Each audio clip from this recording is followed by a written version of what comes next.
Hello everyone, আজকে আমি একটা পাবদা মাছের ঝাল করছি। দেখো এখানে 6 পিস পাবদা মাছ আছে।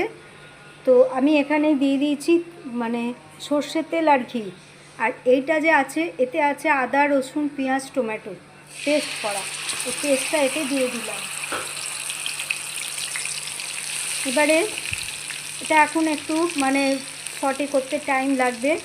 আর যেহেতু এতে টমেটো দেয়া আছে সেই জন্যে এটা খুব ভালো করে সটে করতে হবে, নাহলে এটা টমেটোর যে একটা কাঁচাপান গন্ধ থাকে সেটা থেকে যাবে।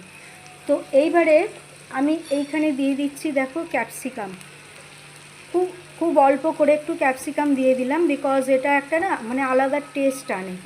তো এটা এখন হোক, আমি আবার তোমাদের কাছে পরে আসছি। তো আমি এখানে দুটো শুকনো লাল লঙ্কা দিলাম। এটা এখনও একটু টাইম লাগবে। তো এইখানে আমি জাস্ট একটু ফোড়ন হিসেবে একটু 5 ফোড়ন দিয়ে দিলাম। 5 ফোড়নটা দিলে টেস্টটা মাছের ঝালের খুবই ভালো হবে।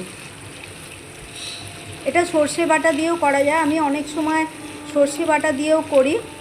তো আজকে আমি এটা পেঁয়াজ, আদা, রসুন দিয়ে করছি, এটাও খুব টেস্টি হয় খেতে। তো এটা এখনও একটু টাইম লাগবে।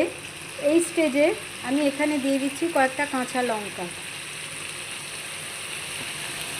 দেখো, কাঁচা লঙ্কা দিয়ে দিলাম।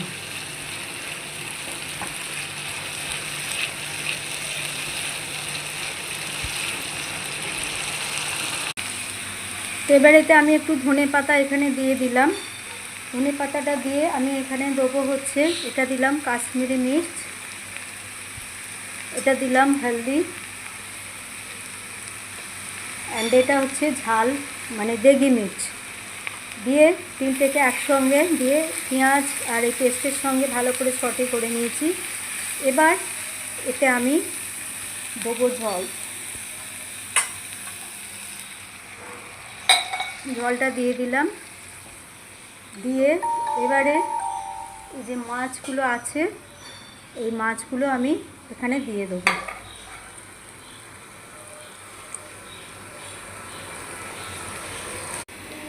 সো আমাদের পাবদা মাছের ঝাল ইজ রেডি। আমি এখানে একটু ধনেপাতা উপর থেকে দিয়ে দিলাম। তো আজকে ছিল এটাই আমার রেসিপি, এটা আমাদের লাঞ্চের একটা রেসিপি তোমাদের সাথে শেয়ার করলাম।